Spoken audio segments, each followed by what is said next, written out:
Мои господа, сегодня я решила отдохнуть, пока на несколько дней отменила личные приемы, потому что устаю на самом деле. Но вот между работой, между делом снимаю вам прямые эфиры, потому что вопросов очень много, и хочется одним махом на все ответить. Именно по этой причине я, собственно, сняла чистки этапы. И каждый человек, который ко мне обращается, я прошу посмотреть этот ролик, чтобы знать, каким образом все, что будет происходить, чтобы каждому человеку не объяснять. Добрый день. Вот по этой причине я, собственно, и снимаю остальные ролики. И поскольку прямой эфир – это живое общение с вами, как-то удобнее, да, и интереснее это общение протекает. Ну и еще, знаете, прямой эфир быстро грузится, в отличие от ролика. Он буквально после окончания прямого эфира, буквально за 3-4 минуты уже загружается, собственно говоря. Уважаемый Виталий Коваленко, будьте добры со мной на «вы» и не приветик. Приветики – это к подружкам. Понебратство я не люблю. Мне даже самые близкие друзья и те вот так приветиками ко мне не обращаются. Так, давайте дальше. Дорогие друзья, мы с вами обсуждали различные типы, да, порч, проклятий и так далее. Хотя я говорила, что особо много не буду рассказывать по той причине, что просто это берется потом, крадется. Значит, самое омерзительное, что люди берут твои слова, тебя же этими словами и хаят. То есть они заимствуют у тебя, хотя своего мозга нет. В любом случае, как бы ты ни брал чужое, если у тебя нет твоих знаний, через тебя ты не сможешь пропустить это все. В любом случае это не станет твоим, но все равно омерзительно, когда человек пользуется твоими терминами, да, и тебя и облаивает. Но давайте дальше. Как говорят, Блаватскую закидывали камнями, а ночью тайком под свечой читали ее книги. Мерзко, правда, человеческая натура, правда, мерзко. Но в любом случае, что теперь делать? Сидеть и трястись из-за того, что вот если я сейчас буду эти лекции снимать, потом кто-то украдет, потом выдаст за свои идеи, тогда вообще ничего не следует делать, потому что в этом мире все крадется, все присваивается, все забирается на самом деле. Знаете, великие шедевры берут, копируют, я не знаю, музыку крадут. Ну, все берется, поэтому, ну, что сказать? Я не знаю, что сказать. Я скажу только одну вещь. Здравствуйте, Кэт Иван. В Тбилиси жила художница, может, сейчас есть, по-моему, Егитян Карина. И она изображала город. Она очень любила Тбилиси, она родилась там. Вообще, я хочу сказать, что у города Тбилиси особый магнетизм. Если кто-нибудь там хоть раз побывал, никогда в жизни этот город не забудет. Говорят, что Тбилиси хранит в себе дух, знаете, дух царицы Тамары. Это правда. Особенно там, где старая часть города, вообще красота. И вот в старой части города, Авлабар, это армянский квартал, как правило, ну, там, именно там, живет армянская община Авлабар. Вот она жила там, то есть тбилисская армянка, которая... Ну, в Грузии армянами никого не удивишь, потому что... Все, больше не пишите, Виталий, эту глупость здесь. Армянами в Грузии никого не удивишь, потому что это наша вторая родина, и нас там много. И она изображала город Тбилиси, и выставками ездила везде, извиняюсь, в Вену и в Европу, в общем, разные города, и везде ее как бы принимали на ура, потому что очень такое передается тепло города, знаете. И начали ее копировать, начали переделывать ее работы, начали выдавать за свое, даже где-то устроили вернисаж ее работ. И когда ей это сказали, что вы знаете, ваши работы воруют, она сказала, пускай воруют, мне не жалко. У меня еще столько идей, у меня еще больше будет работ, пускай воруют. Раз уж у них своего нету, пусть забирает мое. Представляете? На самом деле хочу вам сказать, что великодушие талантливых людей иногда играет против них. К сожалению, низкие существа, низкие, знаете, такие дешевые существа, примитивные существа, они такого не понимают и не поймут никогда. Если бы им было что-то дано в этой жизни, они бы поняли ценность вот этого, да. А поскольку им не дано, такие люди, знаете, люди завистливые, грязные в душе, всегда считают, что твой успех – это просто повезло, это просто… То есть это приписывают всегда случайности. Но если люди к тебе, значит, хорошо относятся, если люди тебя слушают, если благодарят, одаривают, уважают, это значит, люди дураки, просто ничего не понимают, да?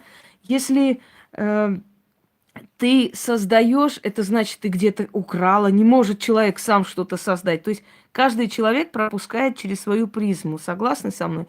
И поэтому всегда так подобные люди ищут где-то подвоха, где-то что-то еще. Но самое смешное, что именно эти люди у тебя и крадут. Вот.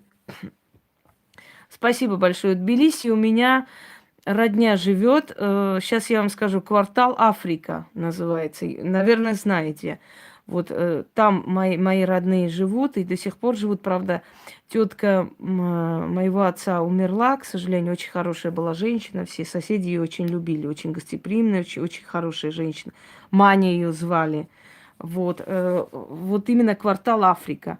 Почему Африка называется, не знаю, до сих пор не могу объяснить. Ну, называется и все. Говорят, что там когда-то водились львы в древние времена, и грузинские цари на них охотились. И поэтому эту часть назвали как бы в памяти об этом времени Африка.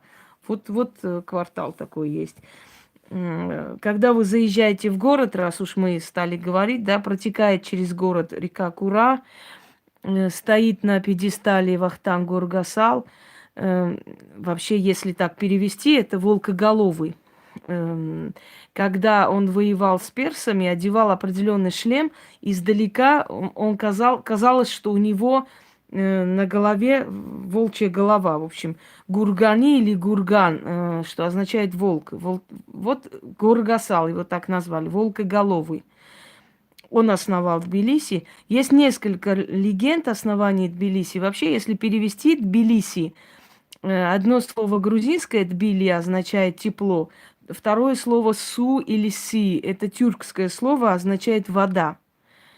И когда он охотился, его, значит, ручной коршун улетел и упал где-то. Он упал, значит, в воду и погиб. И когда тот подошел с ужасом, понял, что это вода кипяченая, просто кипяток. И вот в нем сварился заживо, можно сказать, его коршун. И после этого он воскликнул, что здесь горячая вода. И вот назвал Тбилиси, то есть горячая вода, источник. Ой, я извиняюсь, мне будут звонить до бесконечности. Да, я слушаю. Алло. Будьте добры, напишите мне на WhatsApp или Viber. Не звоните. Мне некогда на звонки отвечать. Вот 500 раз говори, бесполезно. Итак, спасибо большое. Я родилась в Грузии, я хочу как-нибудь приехать. Скучаю очень, честно говоря. Необычная страна очень. И не верьте, дорогие люди, что грузины, они такие, знаете, такие страшные люди, националисты. Не верьте, правда. Это все пропаганда, это все чушь собачья. Я родилась в Грузии, я знаю, насколько грузины до простоты добрые люди. Вот до простоты просто. Вот простые, абсолютно простые люди. И они могут, ты можешь в любой дом постучаться и хоть жить там месяц, тебя пустят, тебе будут помогать, кормить, еще и денег дадут на дорогу. Это совершенно добрые люди и где-то наивные даже люди, я бы сказала. Армяне хитрее, армяне хитрый народ. Это я признаю, говорю, они хитроумный народ, это наша хитрость помогала нам выживать веками. Но я хочу сказать, что дураки хитрыми не бывают, согласны со мной? Хитрый может быть только умный человек. Они хитроумные, грузины нет. Грузины очень простые, прямолинейные люди, но грузины очень сильные воины, к тому же, хочу сказать. очень сильные войны, потому что во времена правления царицы Тамары, например, ее завоевание практически ничем, здравствуйте, Хабзат, ничем не уступало завоеванию Александра Македонского, чтобы вы знали. Эта сильная женщина очень много сделала в то время для стран Закавказья. Ну да ладно. Итак, дорогие друзья, перейдем с приятной темы на неприятную, но которую надо обсудить все-таки. Спасибо большое. Да, я знаю, с Казахстана у меня очень, очень большой процент просмотров. Я уже это поняла. Вообще в Казахстане очень любят магию. Между нами говоря, каждая вторая говорит, что, значит, ну, каждая вторая говорит, что занимается магией, хочет заниматься. Я так поняла, что в Казахстане очень любят народ увлекаться магией, обожает просто. И они все связывают с магией, честно говоря. Вот. Это, знаете, это немножко тоже крайность. То есть с одной крайности люди переходят на другую крайность. Да, Германия тоже моя аудитория. Австрия, Германия, Англия, Америка немного. Вот. Что я думаю об осетинах? Я думаю, что это отличные люди. Я ничего плохого не могу думать об осетинах. Я их знаю лично. И я считаю, что эти два народа поссорили, потому что практически не отличаются они от грузин, честно говоря. Осетины жили в Грузии. Сейчас есть немного вернулись, но, к сожалению, вот это все, знаете, поддаются люди общему психозу. Отличные люди, осетины, что я могу сказать. В Чувашии я была, вот. Я была в Чувашии, я была в Коми, я была в Башкирии. Где я еще была? Ну, где я только не была. Я была в Дагестане на раскопке, мы вели раскопки. Я была сейчас скажу, ой, Ставропольский край, Краснодарский край, Нижний Новгород, Великий Новгород, Сицилия даже здесь, боже мой, это очень приятно. Да, Эстония тоже есть, Эстония тоже. Одно время я вела раскопки по всей России и ездила. У меня мама говорит, ты уж точно весь мир видела, я много где была. В Красноярске я была в детстве в 3 года где-то. В 3 года. Нет, к сожалению, на Украине не была. Ну, может, когда-нибудь буду. Надеюсь, вот освобожусь и буду путешествовать всюду и везде. Меня столько везде, где только не приглашали, мне такое ощущение, что я могу абсолютно бесплатно просто ездить по всему миру. Вот. Светлана была очень хорошая моя знакомая. Мы с ней потеряли связь, я телефон потеряла и как-то тоже... Спасибо, спасибо. Вот Израиль тоже, да, это моя аудитория. Турция тоже моя аудитория, между прочим, хочу сказать. И мне часто пишут из моего родного города, моих предков, из Карса. Вот, дорогие люди. Знаете почему? Наверное, потому что я человек мира, и я считаю, что... Владивосток, здравствуйте. Я хочу сказать, что для меня народы, я в каждом народе найду что-нибудь хорошее, за что можно этот народ любить. Вот если человек... Сибирь была в Сибири, да, боже ж. Сибирь, север – это мои любимые места. На севере была моя наставница, я о ней рассказывала, это в республике Коми. Сильная женщина, очень сильная, но она уже закончена, ее искусственно продлевают. Война эта, она уже закончена, но его продлевают. Нет, дорогие друзья, к сожалению, я не была в этих местах, но очень хотела бы. Я не то что Самарканд, я бы хотела быть в Бухаре, потому что Бухара, не знаю, вот Бухара моя мечта, я хочу видеть Бухару. Потому что я очень много изучала как историк, я очень хотела бы видеть Бухару. Бухара была намного раньше, чем Самарканд. Родина Тамерлана вообще-то Бухара, но поскольку Самарканд был обустроен им, и он жил там, поэтому считается, что Самарканд как бы его родина. Хочу вам сказать, что мой муж, вот их селение, где они живут, там рядом есть местность, называется покое Темира или Тамерлана. Вот, вот в этом месте была его дача.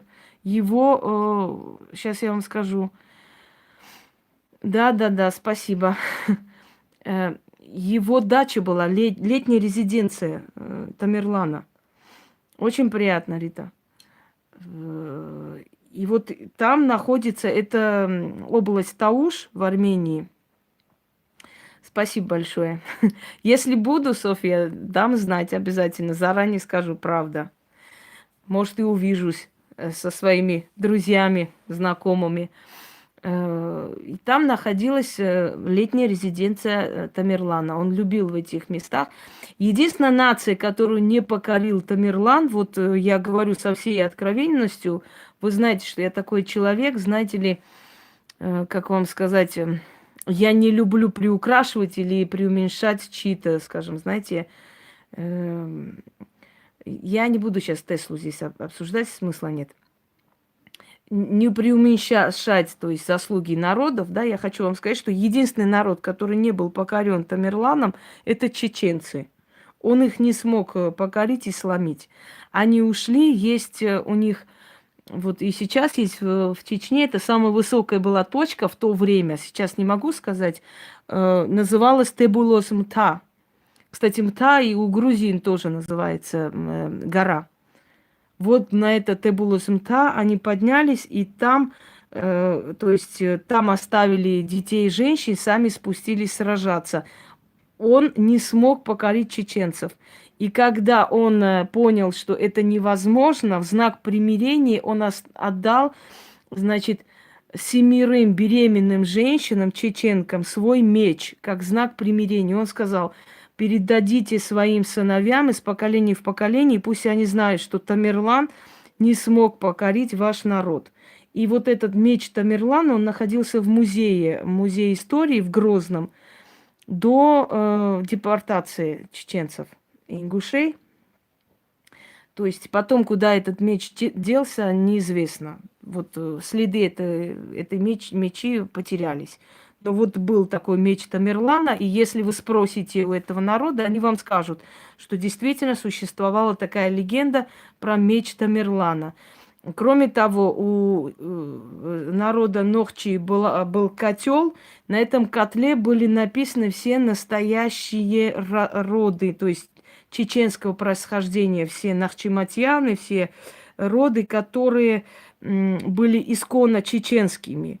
И вот каждый раз во время пятничного намаза напоминали, значит, жителям местным, перечитывая эти фамилии, чтобы вдруг другие, те рода, которые не имели чеченского происхождения, не говорили о том, что они происходят от чеченцев. То есть это вот все время соблюдалась чистота народа. Но когда пришел в Чечню как имам, то есть стал имамом Шамиль приказал, давайте вы мне не будете историю рассказывать, я знаю лучше вас. Шамиль приказал этот котел расплавить и уничтожить, чтобы никто не знал, кто настоящий, кто не настоящий. Вот с этого времени среди чеченцев очень много перемешались инородных людей, одним словом.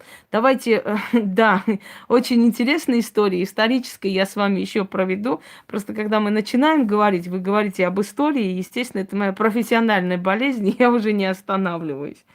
Пойдемте далее, дорогие друзья. Проклятые родом люди. Таких людей вы в своей жизни, здравствуйте, Рана, много встречали. Ну, не скажу, что их очень много, но бывало, что вы встречали таких людей, и вы понимали, что с этими людьми что-то не то, но вы не могли объяснить себе, что с этим человеком происходит, почему он такой. Дорогие друзья, хочу вам сказать, что если кому-то кажется, что проклятые родом люди – это какие-то панки, какие-то, знаете, алкаши, какие-то дебоширы, какие-то вот такие, знаете, вызывающие, ведущие себя люди, вы очень сильно ошибаетесь, потому что это абсолютно противоположность всего, что я сказал. Это могут быть очень образованные, очень приятные, очень интересные люди. Люди, которые чертовски притягательны, которые обаятельны, которые притягивают взгляды. В них влюбляется. Здравствуйте. Спасибо, Роза. Я просто историк, поэтому я знаю это всё.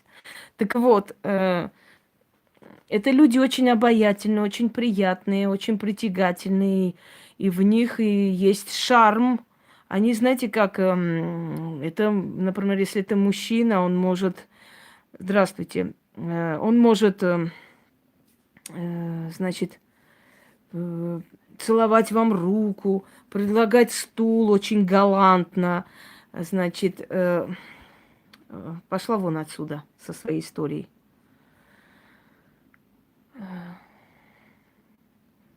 Значит, очень галантный, очень такой приятный человек, обходительный, со всеми манерами, понимаете? Настолько интересный, притягательный, что ты даже можешь удивиться, что вообще в нашем мире, в нашем вот таком колхозном сейчас понимании всего, да, вещей, когда основное количество людей вокруг нас просто быдло, что есть такой вот замечательный человек, отличающийся от других и так далее. Но этот замечательный человек до того времени, пока вы не начнете с ним жить. Как только вы с ним останетесь одним в четырех стенах, этот замечательный человек превращается в монстра, в недочеловека. Именно эти люди в итоге потом славятся на весь мир своей жестокостью, своей тиранией, своими издевательствами над семьей, своими недочеловеческими поступками, дорогие друзья. Это люди, которые выпивают вашу жизнь, молодятся за счет вас. Это люди, которые сами красиво одеты, галантны, а рядом идет просто пенсионерка. Это их жена. Женщина, которая боится улыбаться, женщина, которая боится слова сказать лишнее. Женщина, которая загнана в угол, не ухожена. Женщина, которая уже стара раньше времени. А рядом идет... Нет, Хабзат. Проклятые родом – это не те люди, которых проклинали или там что-то желали. Проклятые родом – это совершенно иные люди. Сейчас я объясню. Человек, который абсолютно плевал на вашу жизнь, на ваше здоровье, что с вами будет, как с вами будет. Этот человек покоряет сердце. Этот человек входит в вашу жизнь. Но этот человек разрушитель. Это ужасный, страшный разрушитель, который вас просто доведет до ручки. Этот человек ест не только вас. Этот человек ест ваших детей, ваших родных, близких. Этот человек ничего в жизни не создает. Этот человек ничего в жизни не создает, но от всех все требует. Они ему все обязаны. У этого человека на все есть свои причины. У этого человека на все есть причины, почему он не так сделал, не так поступил, не то сделал и так далее. Хочу сказать, что проклятые родом люди, как правило, здравствуй, Марго, проклятые родом люди, как правило, меняют жен, ну или мужей. То есть у них несколько браков, многочисленных браков. Им никто не нравится. Они всегда недовольны людьми. Здравствуйте, Лаура. Они недовольны родителями, они недовольны друзьями, они недовольны партнерами. Они всеми недовольны, соседями и прочее. У них абсолютная агрессия ко всему миру. И я хочу вам сказать, что эти люди совсем не бедные и несчастные. Эти люди выживают прекрасно. Они одеты лучше, чем все его домочадцы. Они едят лучше, чем его домочадцы. Они вполне обеспечены. Они забирают все, что им нужно. Они путешествуют, они отдыхают, они видят мир, они наслаждаются жизнью. И все это за чужой счет. Потому что они настолько могут довести людей, что человек готов все отдать, все, лишь бы отстали, лишь бы ушли, лишь бы оставил в покое. Человек готов себя продать, просто отдать в руки. И лишь бы, иди, пожалуйста, только уходи, только отойди от меня подальше. Это вампир, это ужасающий вампир, который будет вас унижать. Унижать морально, физически, унижать поступками, унижать своим отношением. Он может говорить, мне нужно столько, дай мне столько денег. Здравствуйте, Ларис. Дай мне деньги, мне они нужны. Человек отдает. Взамен вы будете говорить, а ты не хочешь ничего сказать? Ты не хочешь сказать спасибо хотя бы? И ты вообще знаешь, как мне они даются нелегко? Ты понятия имеешь, как я это все зарабатываю? Он повернется и скажет, да пошла ты, знаешь что, рот закрой, закрой дверь и уйдет. Проклятый родом может быть кто угодно. Ваш муж, ваша сестра, ваш брат, ваш отец, ваша мать, ваша бабушка, кто угодно. Дорогие друзья, такой человек проклят родом. Род отдает ему все свои грехи, все свои трудности. Это не проклятие рода, которое можно снять и исправить. Это проклятый родом человек, который вампиризирует всех вокруг, от которого все убегают. Сбегают все, не хотят с ней общаться, могут сыновья этой женщины не брать трубку специально, сказать, скажи, что я не дома. Некоторые снохи, например, переживают, стыдятся, мол, ну это твоя мать звонит, ну бери телефон, ну поговори, а то скажут, что я настраиваю тебя против своей матери, ну пожалуйста. Нет, скажи, что меня нету дома, я куда-то ушел, все, меня нету, не зови меня к телефону. Не хочет человек даже говорить со своей матерью, потому что даже через трубку, даже через телефон она испоганит ему настолько его настроение, его состояние. Она так доведет его до ручки, его будет трясти несколько дней. Есть немножко разновидности проклятых родом людей, но повадки у них одинаковые. Кто-то из них может пить. Кто-то из них может колоться, вынести все из дома. Кто-то может быть очень паинькой, но чтобы все для нее было сделано. Я знала семьи, где одна дочь настолько наседала на родителей, что они все ей отдали, все отдали. Потом взяли свою младшую дочь и переехали жить на квартиру к людям. Просто переехали, ушли от этого всего, отдали ей и дачу, и дом, и квартиру, лишь бы она отстала, потому что это была женщина невыносимая. Это были каждый день притязания, это были каждый день издевательства, унижения и все такое. Она их изводила просто, и они все отдали и ушли. И она на этом не успокоилась. Она начала писать заявление в суд, чтобы арестовали счета родителей, чтобы делить родительские счета, хотя она на них не имеет никакого права, потому что пока родители живы, это их имущество. После них захотят тебе оставить эти счета или нет, это другой вопрос. Но пока они живы, это их имущество. Так она требовала, чтобы родители со своих счетов ей отдавали определенную, знаешь, здравствуйте, Наталья, со своих счетов отдавали определенную, значит, часть. Потому что как? Я имею на это право. Это люди, которые никогда ничего не создают. Понимаете? Здравствуйте, здравствуйте, Стелла. Ничего не создают. Но они требуют со всех. Все им обязаны, все им должны. Что такое проклятые родом люди и как складывается их судьба? Дело в том, что, как я уже сказала, значит, род неосознанно.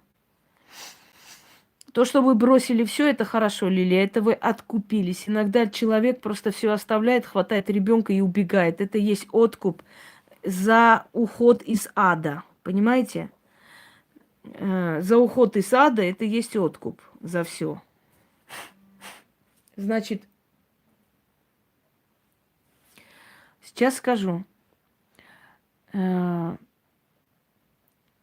Подсознательно, неосознанно род отдает одному представителю, просто отдает ему все свои, скажем так, преступления, все свои неправильные поступки и так далее, отдает этому человеку и отталкивает от себя, отсекает, отталкивает. И он должен погибнуть. Но подсознательно понимая, что он погибнет, понимая, что он ненужный, что он отщепенец, этот человек начинает питаться энергией всех и вся вокруг, чтобы выжить.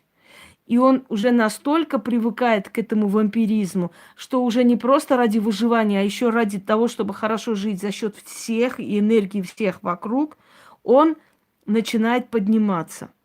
Спасибо. Он начинает подниматься, выжимая со всех последние соки. Со всех.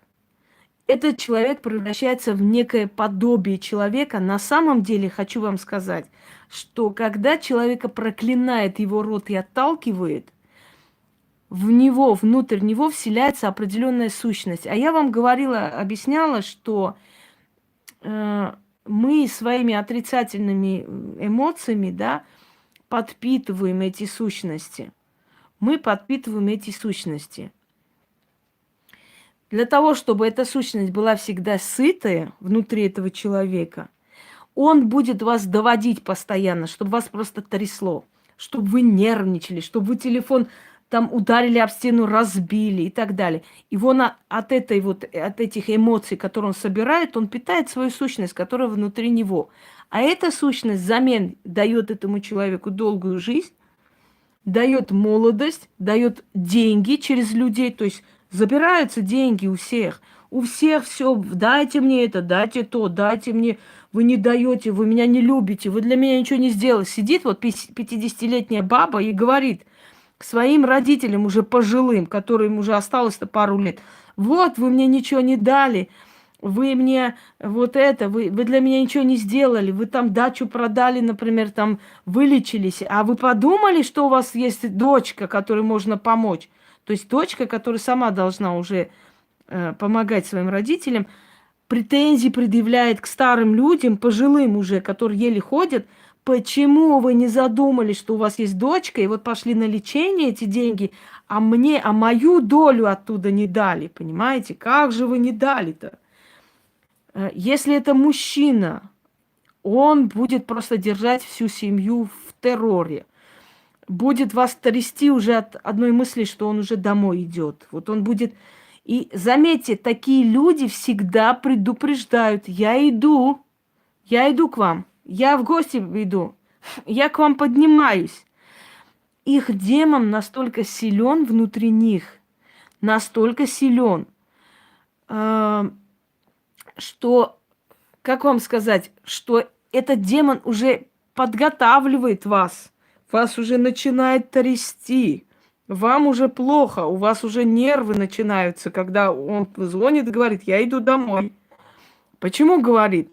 Потому что этому демону нужна энергия. Этот демон вас подготавливает. У вас уже трясучка, у вас уже везде все выбросы вот этого вот адреналина, этой энергии, этой усталости, злости, страха. Все, он пришел питаться вами.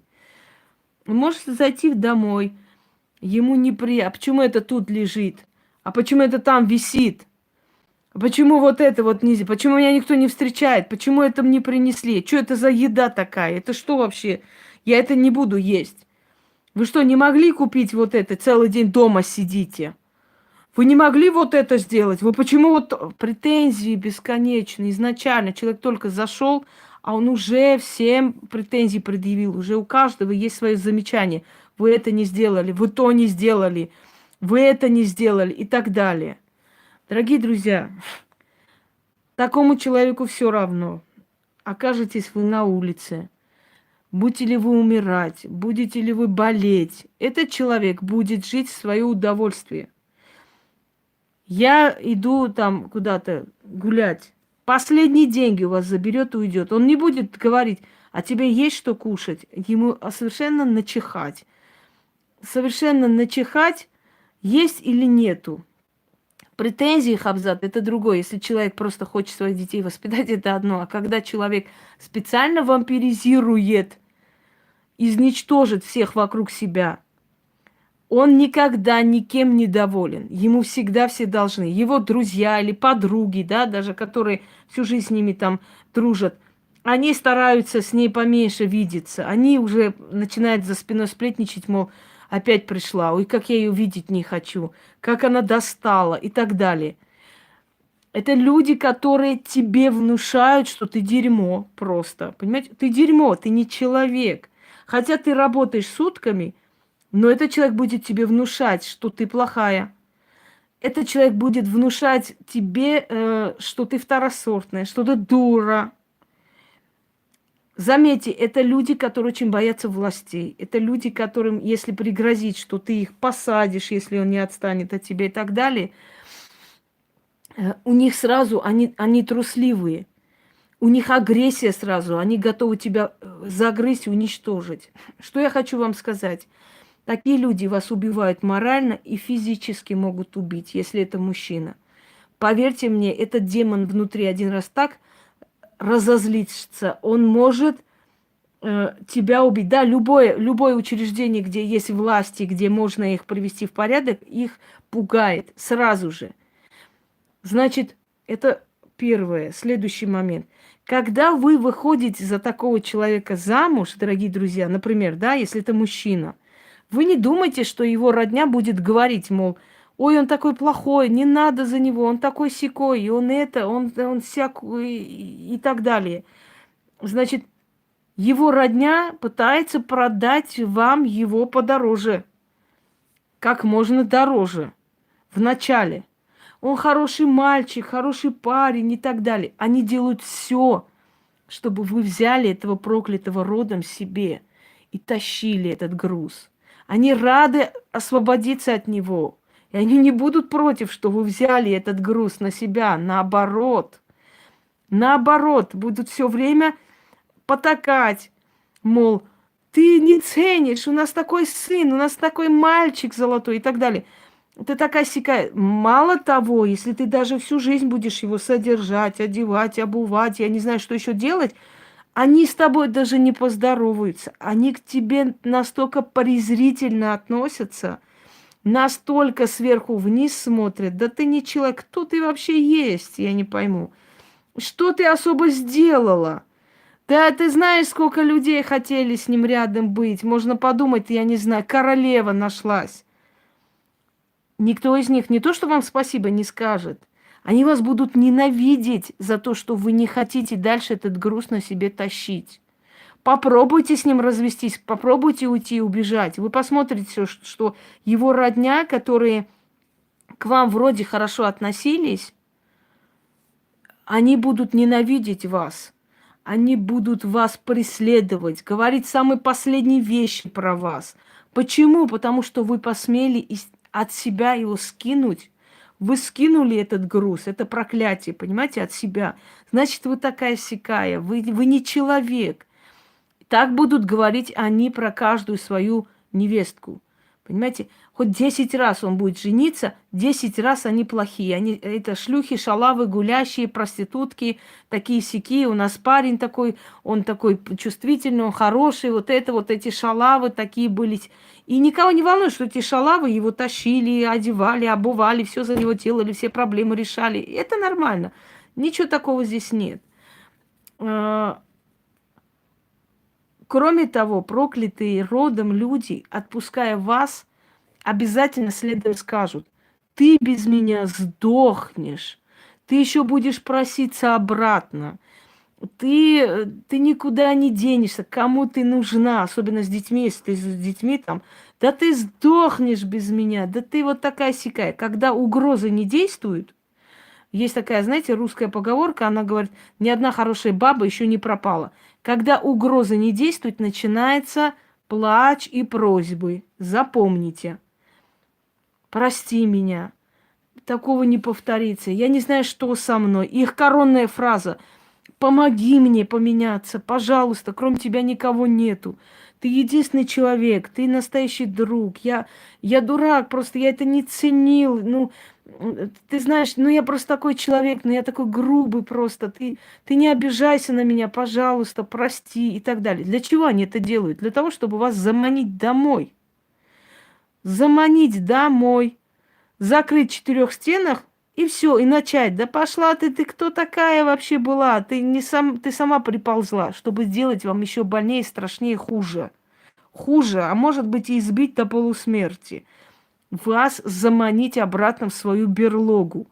Прости меня, умоляю, на колени падать будет, ноги целовать, задницу поцелует, я вас уверяю. Задницу прям вот так стянет трусы и будет целовать вам жопу.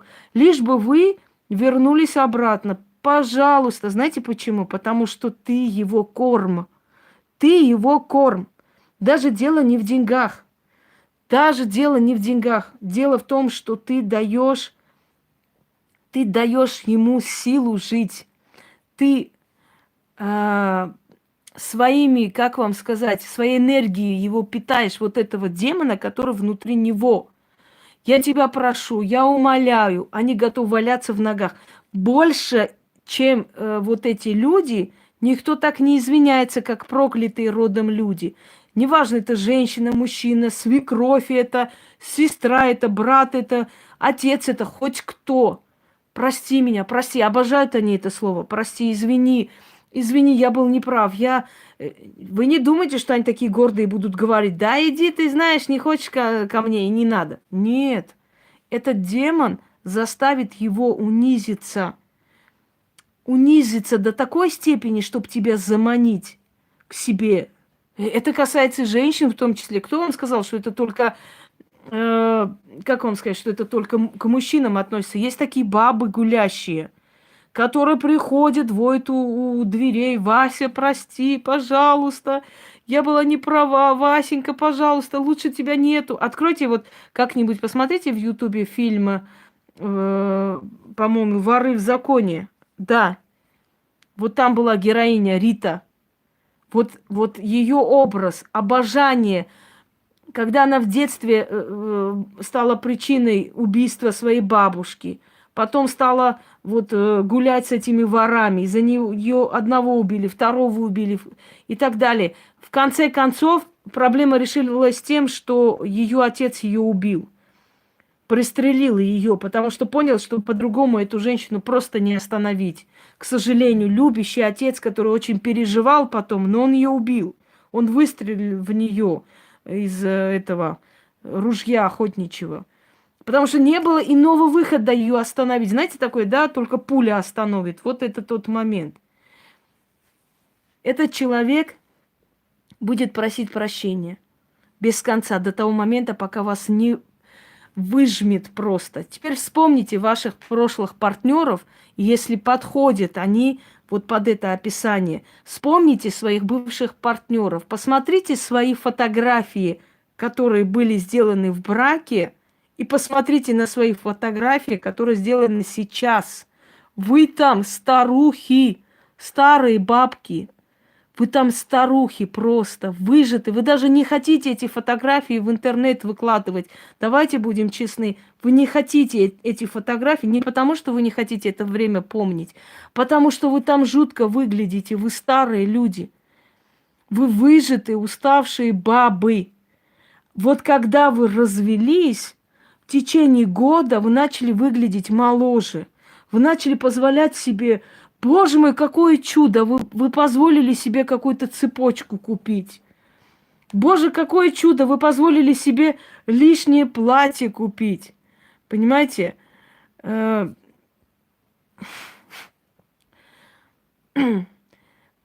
позволили себе там купить фотоаппарат хороший. Вы в конце концов позволили себе iPhone купить. Представляете, чудо из чудес. Вы начинаете понимать, а что же было тогда? Я же зарабатывала столько же. Я же столько делала. Почему у меня ничего не было? Потому что уходила ваша жизненная сила, потому что уходили ваши деньги, потому что уходила ваша энергия, все уходило, вы не хотели жить. У вас не было желания жить. Вы утром просыпались с мыслью: не хочу просыпаться, хочу умереть. Вот эти постоянные слова «я хочу умереть» – это присуще тем людям, которые жили с подобными существами. Это не вампиры, это чудовища. Это чудовища. Если вы на секунду увидите, кто внутри этого человека жил и живет, вы ужаснетесь, что вы с этим человеком жили. Это чудовище, дорогие друзья, который будет убеждать вашу маму, там, не знаю, Ирина Петровна, пожалуйста, поговорите с ней, ну я ее очень люблю, ну я дурак, вот такой-сякой. Ваша семья вам не верит, верит ему. Он настолько демонически их всех раскрутил, знаете, на своих пальцах играет просто, на пальцах крутит ими. Он убеждает ваших родителей, ваших родственников, что он просто обидел, ну мы муж и жена, ну мы же можем там иногда, вот скажем, что-нибудь такое, ну сказать друг другу, ну пожалуйста, там, Петровна, ну поговори с ней, ну люблю я ее дуру, ну не могу. И мать говорит тебе: слушай, у тебя такой хороший мужик, вот каждая женщина мечтает, чтобы его так любили, обожали, говорили. Ну чего тебе не хватает, а? Ну чего ты убегаешь, а? Понимаете, это настолько омерзительно, что даже родители начинают становиться на его сторону, начинают тебя убеждать, что ты, значит, ты должна с ним жить. Должна, потому что это хороший мужик. Как же ты смеешь? Как тебе не стыдно-то? Как ты можешь вот так себя вести с этим человеком? Ну и что ошибся? А что, у нас в браке что, не было там ссор? Мы тоже ссорились, и всякое было. Понимаете? То есть он настраивает все общество против тебя и пытается всеми силами опять втиснуться в твою жизнь. Все равно втиснуться, зайти. Потому что он тобой питается. А мне не жалко таких, и не надо их жалеть. Сейчас скажу вам, почему эти люди такие. Дело в том, что их вина в этом тоже есть. Подобные демоны в роду ищут людей, как вам сказать, эгоистичных, внутренне грязных, нехороших душой людей. И начинают постепенно вселяться в их душу. Они изначально не такие. Они могут, мать может фотографии вам показать, какой замечательный был мальчик, какой послушный, хороший. Внутри эта чернь, если есть, туда входит, туда заходит эта сила и начинает вселяться туда. Так что я хочу вам сказать, что иногда они ведут себя так, что у них в глазах такой черный блеск страшный. Вам становится страшно и не по себе, потому что вы смотрите, вы видите внутри человека просто нечто. У него иногда может быть металлический голос. Он сам на себя не похож. У него краснеет лицо, у него краснеют глаза. Он жуткий становится. У вас такое ощущение, что он может сейчас кинуться и укусить. Вот до такой степени он просто своими клыками пытается тебе внушить, что ты дерьмо, ты никто в этой жизни без нее. Ты, понимаете? Внутри него этот демон живет и будет жить. И этот демон поведет его к гибели. Он может колоться, он может пить, он может воровать, он может убивать, что угодно, смотря насколько сильный демон внутри этого человека. Потом, нет, Маргарита, это проклятие не передается ни детям, ни внукам, потому что он один проклят родом, и его род выталкивает из жизни, выталкивает. Дорогие друзья, что я хочу вам сказать? Первое. Если вы хотите освободиться от этого человека и от его влияния на вас, первое, что вы должны делать, во-первых, здравствуйте, не питать этого демона. Этот демон питается вашими слезами, вашей болью. Вот посмотрите,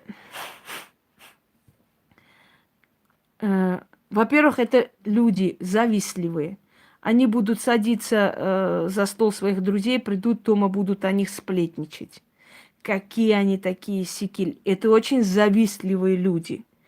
Ты иногда удивляешься, насколько он там лицемерно им улыбается, а дома сколько говна льет на этих людей, за столом которых он сидел. Тебе становится омерзительно не по себе. В следующий раз, когда ты с ним идешь в гости, тебе мерзко просто там находиться, потому что ты знаешь, что он придет домой и будет говорить: да, у него жена шлюха, я с ней был. Это то, это. Однозначно. И вам просто омерзительно с ним куда-то идти, улыбаться людям, потому что ты знаешь, что у него черная душа, и он ничего хорошего этим людям не желает. Значит, почему вы притянули этого человека к себе? Во-первых, потому что неопытный. Во-вторых, потому что вы были слабы в этот момент. В-третьих, вам дали это в наказание. Знаете за что? За то, что вы были готовы на любое там, на любого, кто попадется, лишь бы не быть одна. И вам сказали: вот иногда не быть одной, вот так может быть. Знай это и не думай больше никогда, что мне лишь бы не быть одной, хоть бы с кем. Вот, хоть бы с кем, получай. Чуть не умерла. Дорогие друзья, такие люди из вашей жизни уходят тогда, только тогда, когда вы потеряли работу. Если вы приучили его к деньгам, вообще трындец. Вы от него не отвяжетесь. Все. Это нереально. Если вы приучили его к деньгам, к чему-то еще, он никогда от вас не уйдет. Это бесполезно. Он будет вас унижать, принижать, издеваться. Благодарности от этого человека ни секунды не ждите. Вообще. Мало того, он будет еще говорить: да ты скажи спасибо, что я вообще тебе встретился. Ты вообще кому нужна? Ты посмотри на себя. Он будет тебя принижать так, что ты просто обалдеешь, что ты настолько просто, оказывается, мусор, что вот ты даже представить себе не могла. Значит, первое, отучить от денег, потому что если вы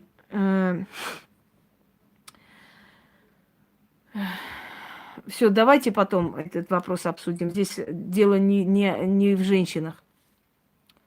Послушайте меня, дорогие друзья. Если вы хотите от таких людей освободиться, мужчина это, женщина это, не имеет значения. Вы должны отдать огромную плату, чтобы этот демон вас оставил в покое. Почему? Потому что некоторое время он будет питаться тем, что у вас отобрал,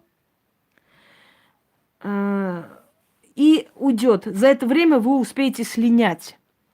После таких людей, мужчин, например, да, возьмем, женщина уходит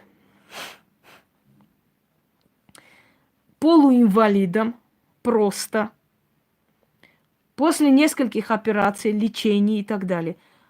1000000% человек уходит просто искалеченный, обязательно инвалидом. Ну вот 1000000%. Что-нибудь у нее что-то вырезали, она от чего-то лечилась, она что-то приобрела. Она приобрела, может быть, инсульт, она приобрела, может быть, какую-нибудь болезнь сердца, она приобрела что-то такое, что с ней будет уже всю жизнь. Мало того, что она там, значит, была, да, она еще приобрела это и ушла. Уходит она в долги, потому что все кредиты, все долги взяты на ее имя обязательно. А кто еще? Она будет обязательно платить это все. Значит, она будет оплачивать. Она ушла, но она еще дальше будет оплачивать это все. Потому что, ну, никак. Плати, плати, плати этому демону. Плати, расплачивайся, давай. Кредиты, значит, болезни, инвалидность, искалеченность, выпитая, состарилась, за собой не ухаживает, потолстела, пожирнела, подурнела, постарела, все.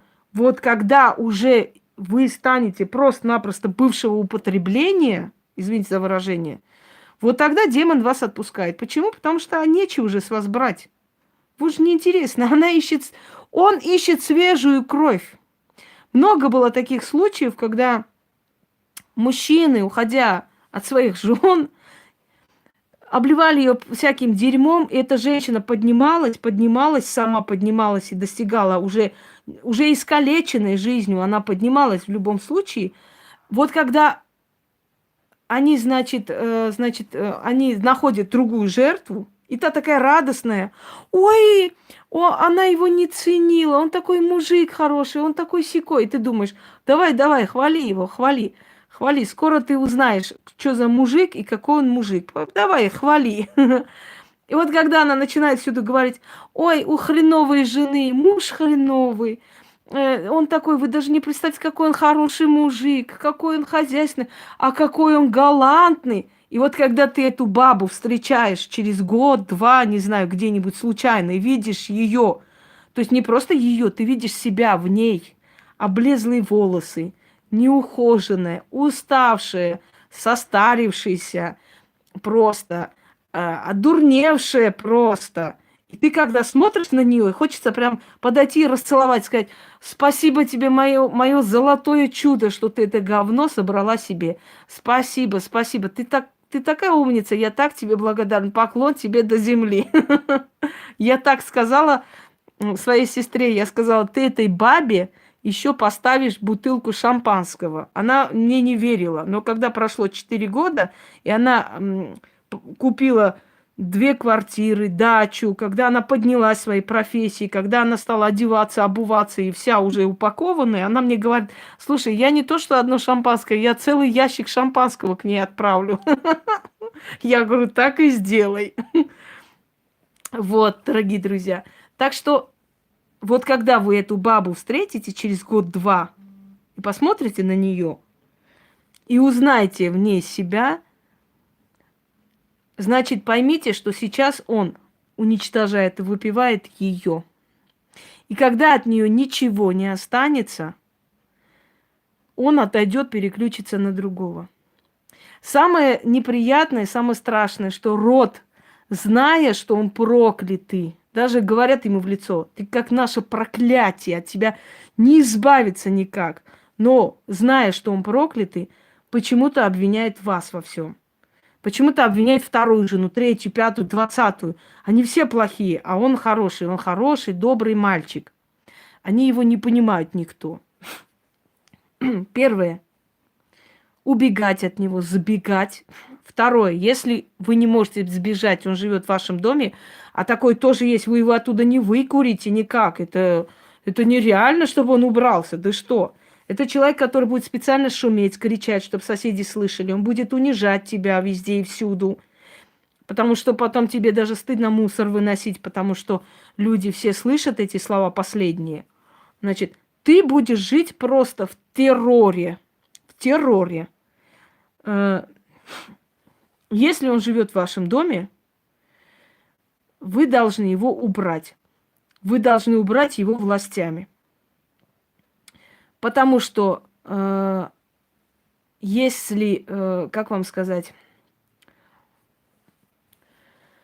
как только он чувствует, что вы действительно всерьез хотите от него избавиться, вы от него избавитесь, дорогие друзья.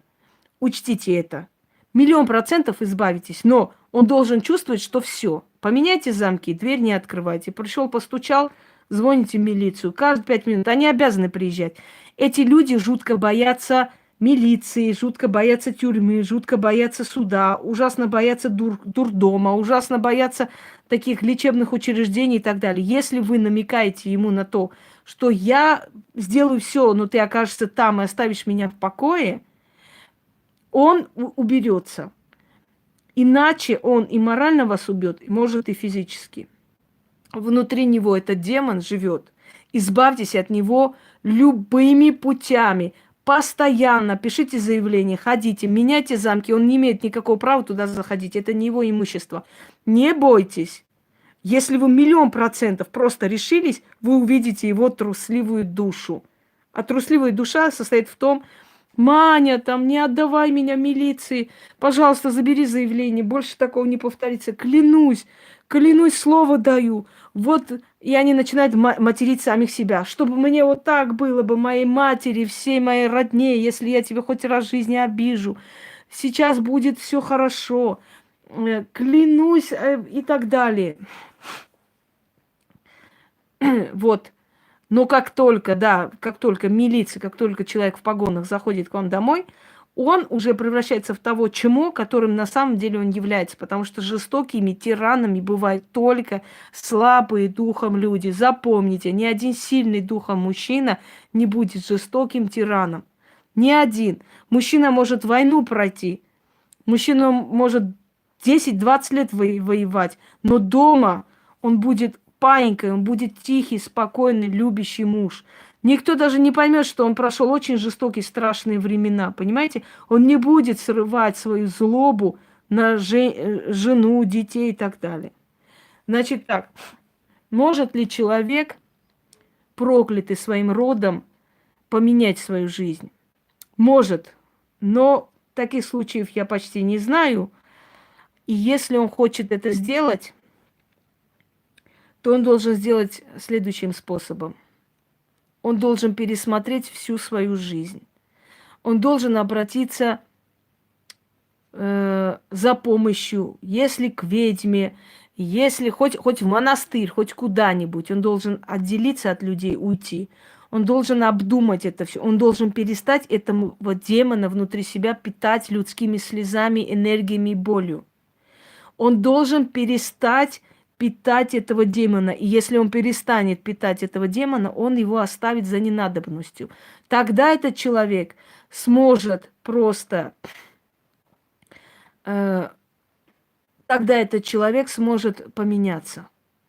Но человек должен сам понимать, что он изгой, что он уже, скажем так... Подождите, пока с самоубийцами потом разберемся. Мы сейчас о другом. Он должен понимать, что его существование на земле приносит боль людям. Если он это поймет, он может себя спасти. Только так. Но я таких случаев не знаю. Как правило, это люди, которые считают, что они во всем правы, что все ему должны и обязаны, что никому они ничего не должны, что все они дураки, идиоты и не, знаете ли, не ценят и не видят его непризнанного гения.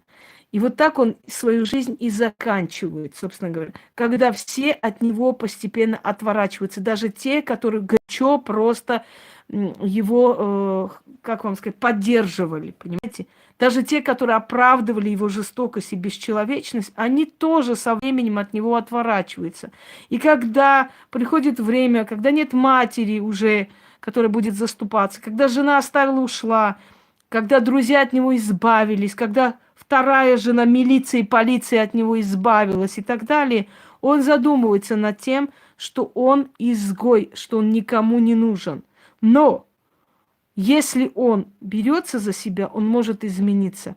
Бывали случаи, когда такие недочеловеки просто создавали семью и просто целовали ноги новой жене и абсолютно меняли свою жизнь. Но очень редко такое бывает. Как раны излечить? А что там за раны?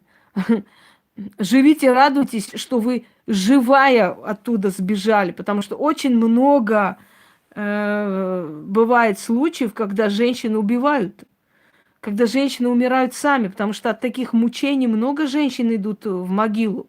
Очень много женщин, поверьте мне. Сначала они пытаются их спасти, они думают наивно, что смогут перевоспитать. Потом понимают, что они попали в капкан и не могут вырваться. Потом начинается некая жалость к нему, они ищут ему оправдание, как ни странно, как он издевается над ней, она его оправдывает. Вот его жалко, его не понимали, может, можно его как-нибудь помочь, вот, значит, и так далее. Этот человек должен хотеть, Фатима. Если такого человека постараться помочь, поможет ненадолго. Человек должен осознать, что он не прав, что он неправильно живет на этой земле.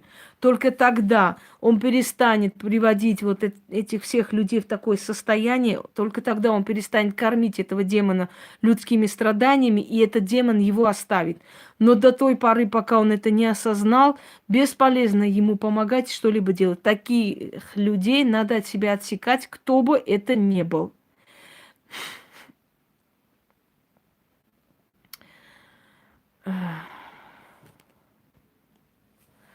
Кто бы это ни был, таких людей нужно от себя отсекать. Мать это, брат это, друг это, любимый это, хоть свой ребенок. Отсекать этого человека. Только таким образом вы его спасете. Потому что пока вы сочувствуете, пока вы плачете по нему, вы питаете этого демона. Хотите помочь? Абсолютно хладнокровно отсечь этого человека от себя. Этот демон лишится подпитки, и тогда он отрезвеет, придет в себя. Пока вы его жалеете, вы питаете этими эмоциями. И неважно абсолютно, скажем так, послушайте, извините, конечно, но мы сейчас не про ваш дом обсуждаем, как что делить на самом деле. Да хоть кто, если это дальний родственник, тем более. Не общаться с этим человеком. Не общаться, потому что он вампир, он вас будет жрать. Если это мужчина, избавьтесь. Не ждите, пока он поменяется. Он ничего не поменяется, ничего с ним не будет. Но что значит научить, чтобы человек говорил правду? Это дано человеку, это его душа. Магия может много чего, но магия не может из урода делать человека, понимаете? Это, как бы вам сказать. Одним словом, дорогие друзья, я думаю, что вы поняли, что такое проклятый своим родом.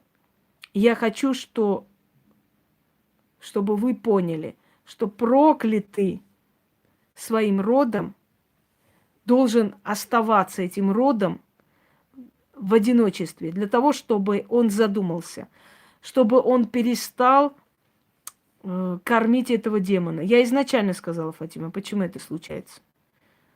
Это случается, потому что род подсознательно, да, не понимая, не специально, отдает одному человеку все свои преступления. И этот человек, по сути, сам мучается и других мучает.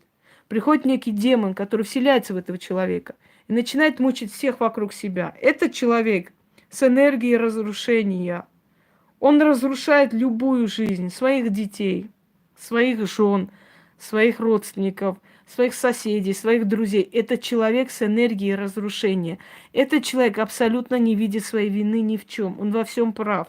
Ему все должны и обязаны. Он превращает в ад жизнь людей до того момента, пока вы не выкинете его из своей жизни. Выйдите из этого плена страха, не бойтесь их. Они не настолько сильные, как вам может показаться. Они не настолько всемогущие. Они все время грозятся. Да кто тебе поможет? Я сделаю то-то, я тебя прикончу, убью и так далее. Не слушайте их трусливые фразы. Это всего лишь психологическое давление на вас. Как только находится равносильная сила, которая может скрутить ему руки и отвести в этот обезьянник, они начинают выйти плакать. Это последний раз, пожалуйста, больше не будет, клянусь, я вот это, вот то, понимаете? Не бойтесь давать отпор в этой жизни любому человеку. Не бойтесь давать отпор, потому что как только парализует вашу волю, вы погибли. Какие женщины спасаются от насилия на улице? Те, которые дали отпор, крикнули, начали бить его, начали царапать ему лицо, он испугался. А женщины, которые испугались, знаете, вот они, эффект неожиданности, они парализуют волю, чтобы властвовать. Если ты парализовалась, все. Если ты испугалась, все, считай, что тебя взяли в капкан. Они очень хорошие психологи. Очень хорошие психологи. Они видят страх в твоих глазах. Почему он орет, например, да? Почему он кричит? Это нужно лично написать. Я не смогу здесь сказать. Мне напишите, я объясню вам, что делать. Почему они кричат, например, да? Дома. Специально кричат, чтобы соседи слышали, потому что знают, что ты боишься. Тебе стыдно, а им не стыдно. Тебе стыдно за него, а ему не стыдно за свои поступки. И не надо стыдиться за других людей. Вы стыдитесь за свои поступки, если вы сделали неправильно. Если он на улице пьяный кидается, бьет вас, а вам стыдно за него. Почему вам стыдно? Из-за чего вам стыдно? Скажите мне. Из-за того, что он скотина, вам стыдно? Ведь люди, которые видят, они же видят, кто из вас тварь. Кто из вас тварь? Они прекрасно видят, да, они могут и бомжами стать, они могут и под заборами умереть, они могут и убитыми быть, и так далее. Рот их выталкивает.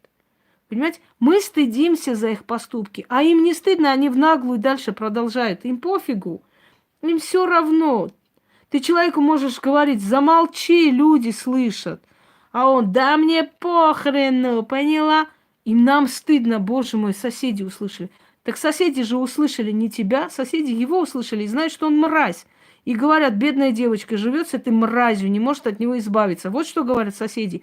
Никогда не нужно из-за общественного мнения терпеть годами. Дорогие люди, говорю вам из собственного опыта, не терпите ради общественного мнения, потому что все равно, рано или поздно, все вокруг об этом узнают, все увидят, все станут свидетелями вашей трагедии. Но вы пропустите время, вы станете просто инвалидом для того, чтобы от него избавиться. Потому что вам было стыдно. Так лучше пусть изначально будет стыдно, и вы от него избавитесь, закончите это, да, и в начале, до того, как инвалидом станете, чем потом, когда уже у вас сил нету, когда вы уже практически уничтоженный человек, вы от него избавитесь, наконец-таки. Но это уже будет другая история, понимаете? Вы уже получеловеком от него вырветесь просто. Не позволяйте тирану над собой властвовать. Не позволяйте человеку такого типа над собой властвовать. Вы даже не понимаете, как вы постепенно идете к смерти, к могиле. Вы даже не осознаете это. Для вас каждый день пытка. Вам жить не хочется. Вам не... Уходите, Фатима. Если это ваш брат, найдите способ. Возьмите другую квартиру. Выйдите оттуда. Если ваши родители не понимают, что ваша жизнь калечится с этим человеком, уходите. Не надо его жалеть. Оставьте его со своей жизнью. Пусть он сам разбирается. И не говорите, где вы живете. Пусть он не имеет доступа к вам. Отпустите, идите, живите свою жизнь. Нельзя в этом мире жить с этой больной душой, понимаете? А родители вас жалеют, родители не видят, что происходит. Они же тоже должны вас жалеть, правда? Вы же не можете жертвовать свою жизнь. Ради кого вообще, дорогие друзья? Ради кого? Было бы ради кого? Живите, у нас одна жизнь, понимаете? У нас одна жизнь, мы больше не придем на этот мир. И мы будем каждый день жить со страхом, что мы придем домой, будем слышать последние слова. Фатима, даже сильные люди внутри могут сойти с ума в один момент. Ты знаешь, что между сумасшествием и реальностью просто маленькая, я даже не знаю, грань. Вот тоньше волоса человек может в один момент раз и сойти с ума, и потерять разум. Просто потерять разум. Он сам не поймет этого. Мы все думаем, я сильная, я перетерплю, я смогу. Но наш организм с нами не согласен.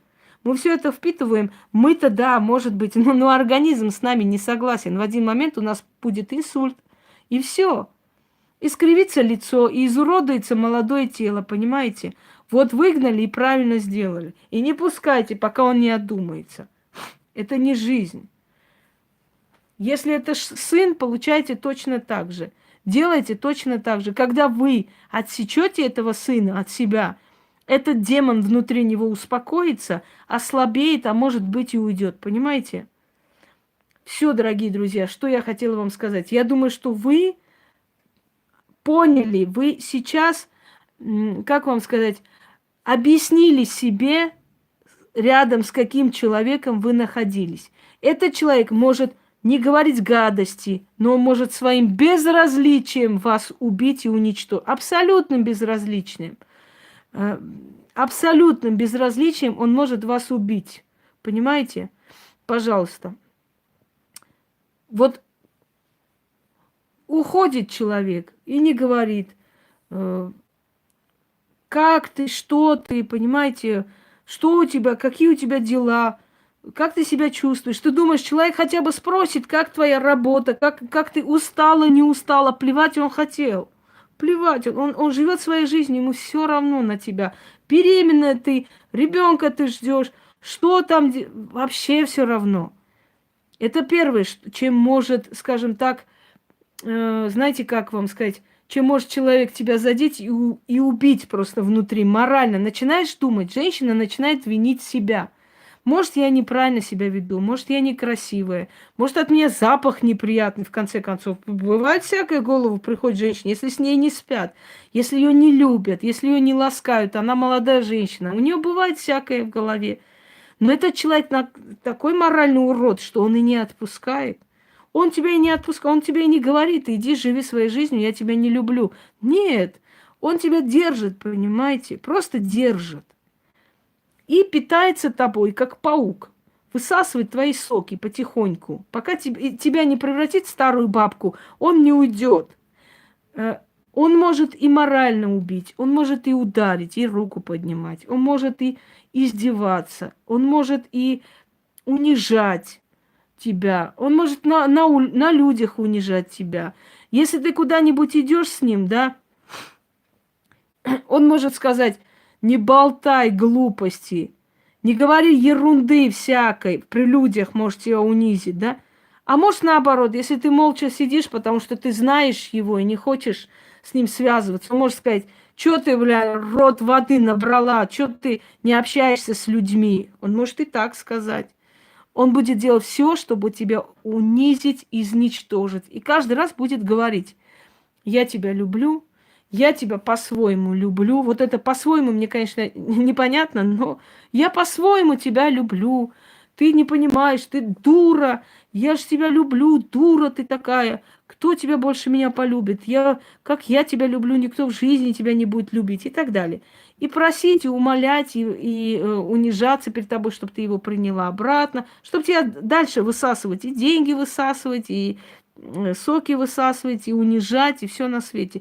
Это прекрасные актеры. Вы говорите, они неосознанно, бедные, мне их жалко.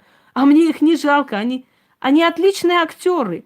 Они, знаете, как хорошо будут играть? Они будут всему миру показывать, что это такой хороший мужик, а ты такая тварь.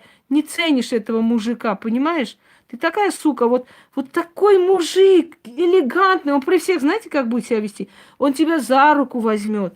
Он тебя будет целовать,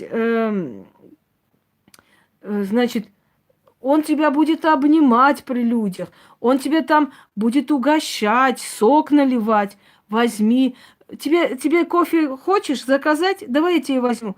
Он так будет играть, что если вы всему миру будете клясться, что он меня дома бьет, унижает, пинает, издевается, никто вам не поверит. Эти люди создают для окружения, окружающего мира такое, как вам сказать, такое о себе высокое мнение, что даже не представляете, я одного такого видела и знаю, ну, не одного много, но один раз был такой случай, когда они мне рассказывали, что этот человек издевается над нами, унижает нас и так далее. Он даже пригрозился, вы к этой ведьме пойдете, я вас прирежу, говорит он. Я говорю, дайте-ка мне его номер телефона. Я звоню, говорю, уважаемые, Чикатило, ты кому там собрался, кого собрался резать, я не пойму. Ты что, в тюрьму захотел? Я могу тебе устроить. Вы не представляете, что он сказал? Инга, я вас так уважаю. Вы что, они специально настраивают против меня, эти сволочи. Хотя я читала все смски, что он писал жене. Они настраивают специально, эти уроды моральные. Я вас так уважаю, вы такая женщина и так далее. Все. Понимаете, он готов был мне ноги целовать. Я такая женщина прекрасная, и все хорошо. И они специально настраивают. Вы что? Я про вас в жизни такое не скажу. Актеры. Это говорит о том, что они прекрасно осознают, что они делают. Они прекрасно осознают, что они делают. Они могут позвонить подруге, которой там жена убежала туда, и говорить, ну зачем вот там Марусенька, вот я ее люблю, обожаю, ты пойми, просто ну мы муж и жена, мы же можем там иногда поругаться, вот она меня неправильно поняла. Нет, у нее сейчас просто такое обостренное состояние, ну не верь ты ей, я такой в жизни, чтобы я такое в жизни, я не такой человек и так далее. Все это делается для того, чтобы притащить тебя домой. Нет, с помощью магии избавляться очень долго, потому что на этих людей воздействовать очень долго, на душевнобольных, на сумасшедших людей очень тяжело воздействовать очень долго, особенно если там демоническая сила. И легче простого просто избавиться или уйти от этого человека, убежать. Не говорите мне слово «некуда», если вы хотите, вы избавитесь. Избавитесь просто всеми способами. Либо убежать, либо его выгнать. И поверьте мне, как только он поймет, что вы действительно серьезно, вот 100% действительно не хотите с ним быть, нет, можно воздействовать, Марго, но это очень долго и дорого. Извините меня, это надо оплатить на весь месяц все мои работы, чтобы я только этим человеком и занималась, понимаете? А кто это сделает? Как правило, такие люди хотят, чтобы было бесплатно или за 5000, чтобы все их проблемы решились. А я не возьмусь за это, понимаете? Потому что игра не стоит свеч. Вот из-за чего. Как только он осознает 100%, что точно все, вы не хотите с ним жить, он от вас отстанет. Но до этого вы не должны абсолютно внутри не жалеть этого человека, не принимать обратно. Вы должны четко, ясно в его голове показать, больше тебя здесь входа не будет. Все, конец. Вызывать милицию, менять звонки. Каждый раз приходится стучиться. Милиция до такой степени, чтобы они расшифелились. Хоть 20 раз вызывайте. Когда он понял, что серьезно больше выхода нет, даже если он у вас живет во дворе или через дорогу, он больше к вам не придет. Не будет он преследовать, если вы не будете ему улыбаться и делать вид, мол, я не против, но подумаю. Вот если вы хоть капелю показали, что вы еще подумаете, он будет вас преследовать. Когда вы четко, ясно ставите грань, тебя больше нет, он не будет преследовать. Начните с кем-то встречаться, даже на время, чтобы он вас с кем-то видел и понял. Понял, что вы действительно ушли. Все, вот тогда он уберется. Следующее, что я хочу вам сказать. Если вам удалось от такого человека спастись, даже если вы ушли от него получеловеком, инвалидом, больным, нищим уже, одуревшим, я не знаю чем, радуйтесь, что вы остались живы. Потому что основное количество женщин после таких тварей, как правило, если не от их руки умирает, то умирает от инсультов, инфарктов, от остановки сердца, от чего угодно. Но умирают. Умирают, потому что их просто вампирят вот эти вот силы внутри него и выкидывают на мусорку за ненадобностью. И больше никогда в своей жизни не впускайте абы кого с лозунгом, что хотя бы мужик есть. Никогда. Не утешайте себя этим. Зато я не одна. Это глупо. Лучше быть одной, но жить по-человечески. Понимаете? По-человечески, как человек. Они боятся идти домой, потому что дома тебе будут говорить, ты тварь, ты сука, ты дура, ты идиотка, ты уродка и так далее. Но тянет, если вас обратно, значит, у вас еще есть силы. Поэтому он эти силы, когда выжмет, и когда вы уже от инсульта будете помирать или заработаете, например, онкологию, вот тогда уже он вас отпустит. А пока тянет, идите, конечно, кормите его демону. А как же? Без корма он не может. Что я могу вам сказать?